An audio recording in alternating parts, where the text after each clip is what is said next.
हरियाणा की दयालु योजना को लेकर इस समय काफी चर्चा है। बताया जा रहा है कि करीब 35,500 फाइलें लंबे समय से अटकी हुई हैं। अब सरकार ने फैसला किया है कि जिलों से इन फाइलों को तेजी से क्लियर कराया जाएगा। मुख्यमंत्री स्तर तक फाइलें पहुंचने से प्रशासन पर भी समीक्षा का दबाव बढ़ गया है।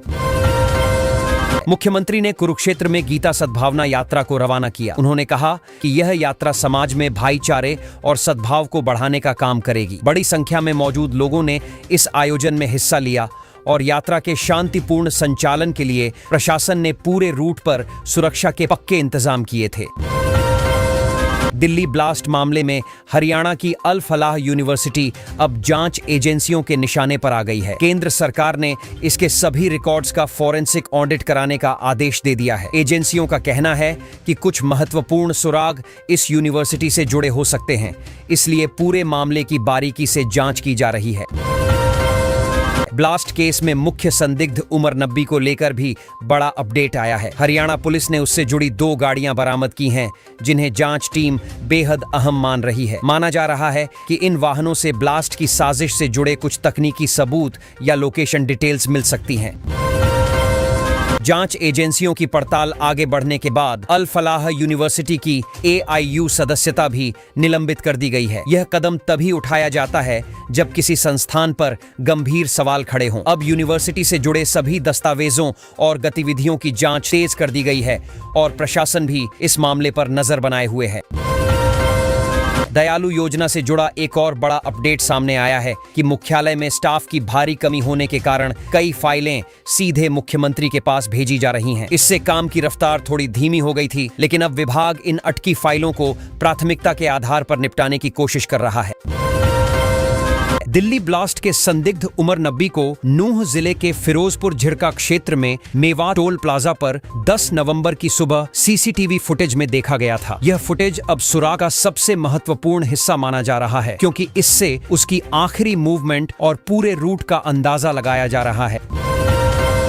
प्रदूषण लगातार बढ़ रहा है और इसका असर अब बच्चों की पढ़ाई पर भी दिख रहा है। जींद जिले में 5वीं तक के सभी स्कूल बंद कर दिए गए हैं। वहीं गुरुग्राम में अभिभावकों को यह विकल्प दिया गया है कि वह चाहें तो बच्चों को घर से ऑनलाइन क्लास दिलवाएं या उनकी उपस्थिति स्कूल में करवाएं।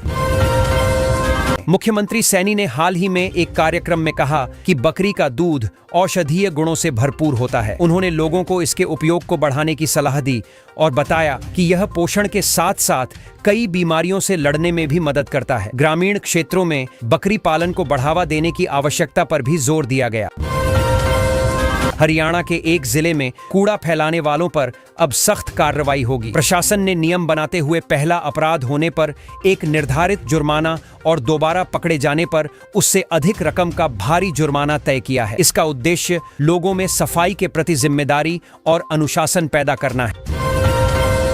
हरियाणा सरकार ने क्लर्कों को राहत देते हुए उनकी हड़ताल अवधि यानी 12 अगस्त से 16 अगस्त 2024 तक के समय को सेवा अवकाश की श्रेणी में मान लिया है। इससे कर्मचारियों को वेतन और सेवा रिकॉर्ड से जुड़ी परेशानियों से छुटकारा मिलेगा और विभागीय प्रक्रियाएं भी सुचारू रूप से चल सकेंगी।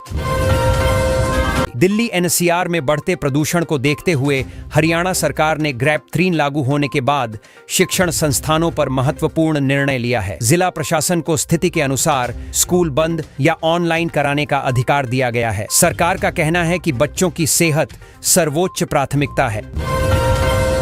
चंडीगढ़ का तापमान इस बार सभी को चौंका रहा है। गुरुवार को यहां न्यूनतम तापमान धर्मशाला और कसौली जैसे हिल स्टेशनों से भी कम दर्ज किया गया। पिछले 5 वर्षों में यह नवंबर की सबसे ठंडी रात रही। अचानक बढ़ी इस ठंड ने लोगों को सर्दियों की पूरी तैयारी करने पर मजबूर कर दिया है।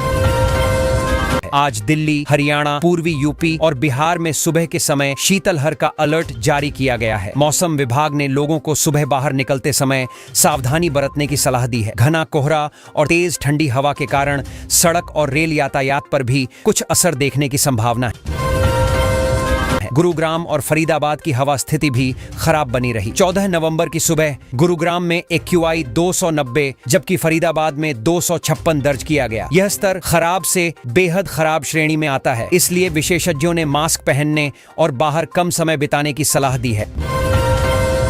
दिल्ली ब्लास्ट केस में नूंह जिले से 2 चिकित्सकों को हिरासत में लिया गया था। जांच एजेंसियां यह पता लगाने की कोशिश कर रही हैं कि क्या इनका किसी तरह इस मामले से सीधा या अप्रत्यक्ष संबंध है। दोनों से लगातार पूछताछ की जा रही है ताकि पूरे नेटवर्क की गहराई से जानकारी मिल सके। वजीराबाद तहसील में ऑनलाइन संपत्ति रजिस्ट्री शुरू होने से पहले ही अनियमितताओं की शिकायतें सामने आ गई हैं। प्रशासन ने तुरंत जांच शुरू कर दी है। लोगों का कहना है कि कुछ लेन देन में गड़बड़ियां पाई गई हैं। विभाग ने आश्वासन दिया है कि दोषियों पर सख्त कार्रवाई की जाएगी। नूंह क्षेत्र से यह भी खबर है कि अमोनियम नाइट्रेट खरीदा गया था, जिसे दिल्ली ब्लास्ट से जोड़कर देखा जा रहा है। जांच एजेंसियां यह पता लगाने में जुटी हैं कि यह रासायनिक पदार्थ किस उद्देश्य से खरीदा गया और क्या इसका उपयोग किसी बड़ी साजिश का हिस्सा था। हरियाणा में बंजी जंपिंग के दौरान एक युवक 55 मीटर की ऊंचाई से गिर गया। घटना का वीडियो भी वायरल हुआ और लोगों में रोष फैल गया। जांच में सामने आया है कि सुरक्षा मानकों में कुछ लापरवाही हुई थी। घायल युवक को तुरंत अस्पताल ले जाया गया और अब उसकी हालत पर निगरानी रखी जा रही है।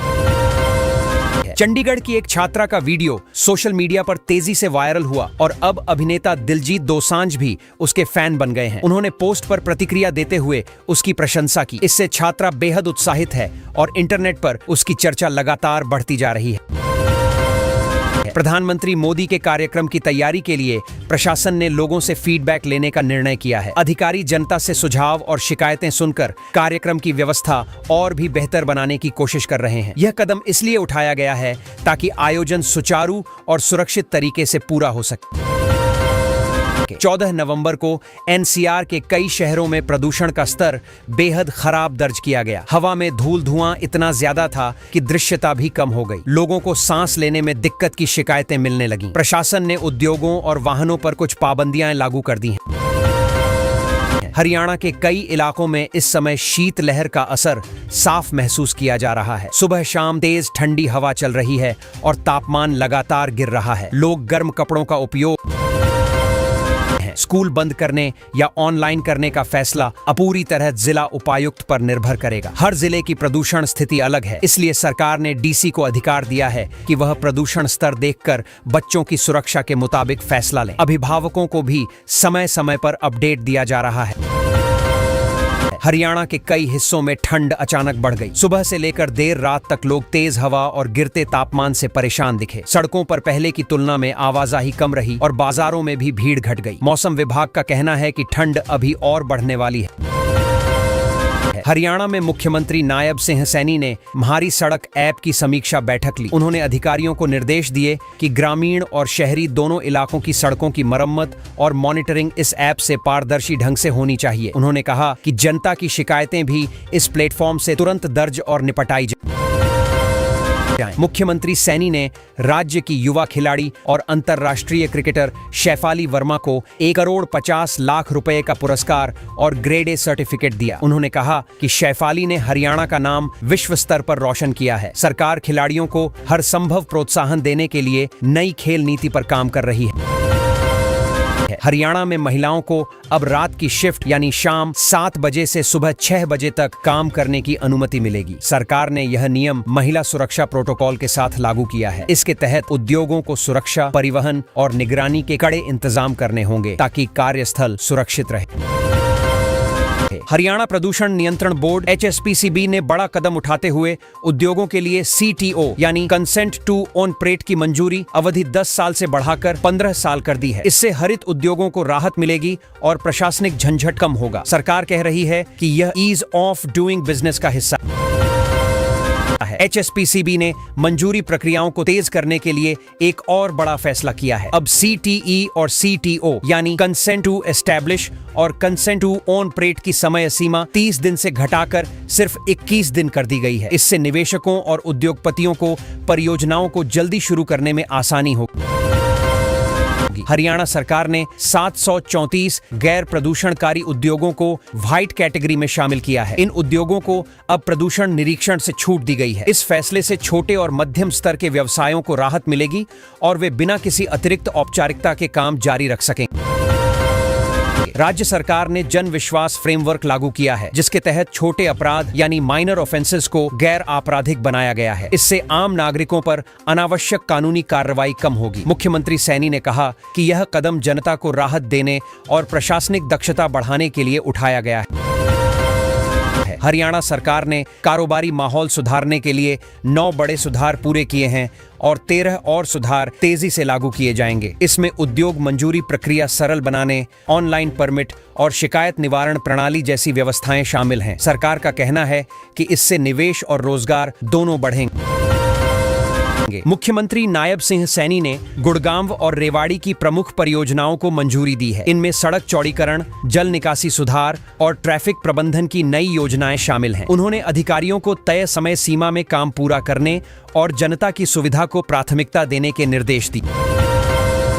हरियाणा के 15 जिलों में लिंगानुपात यानी लाडो अभियान के तहत 8 अंकों की बढ़ोतरी दर्ज की गई है। सरकार ने इसे सामाजिक जागरूकता का परिणाम बताया। महिला एवं बाल विकास विभाग ने कहा कि लगातार जनसंपर्क और बेटियों के जन्म पर प्रोत्साहन योजनाओं ने यह सुधार संभव बनाया है। रेड फोर्ट ब्लास्ट जांच में बड़ा अपडेट सामने आया है। जांच एजेंसियों ने आरोपी की लाल फोर्ड कार फरीदाबाद के एक फार्म हाउस से बरामद की है। माना जा रहा है कि कार का इस्तेमाल धमाके से पहले किया गया था। फिलहाल फॉरेंसिक जांच जारी है और कई संदिग्धों से पूछताछ चल रही है।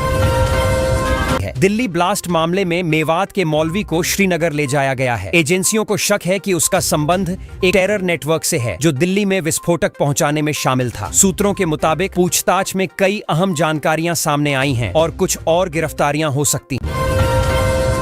हरियाणा सरकार ने पशु चिकित्सा सर्जन के रिक्त पद भरने की प्रक्रिया तेज कर दी है। अब विभाग पहले लंबित फाइलें और वेरिफिकेशन पूरा कर रहा है ताकि ग्रामीण इलाकों में पशु उपचार संबंधी समस्याएं जल्दी हल हो सकें। किसानों को लंबे समय से विशेषज्ञ डॉक्टरों की कमी की शिकायत थी, जिसे सरकार दूर करना चाहती है। HSSC ने ग्रुप सी भर्तियों के लिए नया निर्देश जारी किया है, जिसमें विभागों को पोर्टल पर ताजा मांग पत्र अपलोड करने के लिए कहा गया है। इसका मतलब यह है कि जिन भर्तियों में देरी या भ्रम था, अब प्रक्रिया फिर से सक्रिय होगी और उम्मीदवारों को अपडेट मिलना शुरू हो जाएगा। मध्याह्न भोजन में बड़ा बदलाव किया गया है। अब बच्चों को खीर, पिन्नी और मिल्क बार जैसे पौष्टिक विकल्प दिए जाएंगे। सरकार का कहना है कि इससे बच्चों की सेहत पर सीधा असर पड़ेगा और स्कूलों में पोषण स्तर बेहतर होगा। शिक्षक भी इस बदलाव एक को सकारात्मक मान रहे हैं। भूमित्र पोर्टल ने जमीन और राजस्व से जुड़े काम काफी आसान कर दिए हैं। अब लोग ऑनलाइन ही नक्शा, खतौनी, बदलाव और शिकायतें दर्ज कर पा रहे हैं। जिला स्तर के कर्मचारी भी कहते हैं कि इससे काउंटर का दबाव कम हुआ है और काम पहले से तेज और पारदर्शी तरीके से हो रहा है। गुरुग्राम में सरकार की मासिक सहायता योजना के लिए 20,000 से अधिक महिलाओं ने आवेदन किया है। लोग बताते हैं कि पोर्टल पर प्रक्रिया आसान होने से महिलाएं स्वयं आवेदन कर पा रही हैं। जिले के अधिकारी कहते हैं कि दस्तावेजों की जांच तेजी से की जा रही है ताकि पहले बैच में भुगतान जल्द शुरू हो सके। फरीदाबाद की अल फलाह यूनिवर्सिटी को ऑडिट नोटिस भेजा गया है क्योंकि जांच एजेंसियों को कुछ गतिविधियों और बाहरी संपर्कों पर संदेह हुआ था। अधिकारी बताते हैं कि फिलहाल सिर्फ दस्तावेज और फंडिंग पैटर्न की जांच हो रही है। यूनिवर्सिटी प्रशासन का कहना है कि वे पूरी तरह सहयोग करने को तैयार हैं। अल फलाह विस्फोट मामले में सुरक्षा एजेंसियां लगातार फरीदाबाद में सक्रिय हैं। टीमें घटनास्थल पर मिले सबूतों और स्थानीय संपर्कों की पड़ताल कर रही हैं। जांच अधिकारी कह रहे हैं कि कुछ तकनीकी सुराग मिले हैं जिन्हें दिल्ली और अन्य राज्यों के इनपुट से मिलाकर देखा जा रहा है ताकि घटना की असल वजह स्पष्ट हो। नूह से एक इमाम को हिरासत में लिया गया है। एजेंसियों को संदेह था कि वह किसी ऐसे नेटवर्क के संपर्क में था जिसकी गतिविधियां संदिग्ध थीं। हालांकि अधिकारी यह भी कह रहे हैं कि जांच प्रारंभिक है और तय नतीजे पर पहुंचना जल्दबाजी होगी। पूछताछ पूरी होने पर स्थिति साफ होगी। BKU चरूणी ने सरकार पर धान खरीद में गड़बड़ी के आरोप लगाए हैं। किसान नेताओं का कहना है कि कुछ मंडियों में खरीद प्रक्रिया पारदर्शी नहीं है और वजन से लेकर रेट तक कई तरह की शिकायतें हैं। उन्होंने मुख्यमंत्री से बैठक की मांग की है ताकि इस मुद्दे का हल बातचीत से निकाला जा सके। CBI ने 20 साल से फरार एक अपहरण आरोपी पुलिस अधिकारी को गिरफ्तार कर लिया। जांच टीम का कहना है कि आरोपी लगातार स्थान बदलकर छिप रहा था। तकनीकी निगरानी और पुराने नेटवर्क के आधार पर उसे दबोचा गया। अब पुराने केस की फाइलें खोलकर आगे की कार्रवाई की तैयारी की जा रही है। हरियाणा की दयालु योजना को लेकर इस समय काफी चर्चा है। बताया जा रहा है कि करीब 35,500 फाइलें लंबे समय से अटकी हुई हैं। अब सरकार ने फैसला किया है कि जिलों से इन फाइलों को तेजी से क्लियर कराया जाएगा। मुख्यमंत्री स्तर तक फाइलें पहुंचने से प्रशासन पर भी समीक्षा का दबाव बढ़ गया है।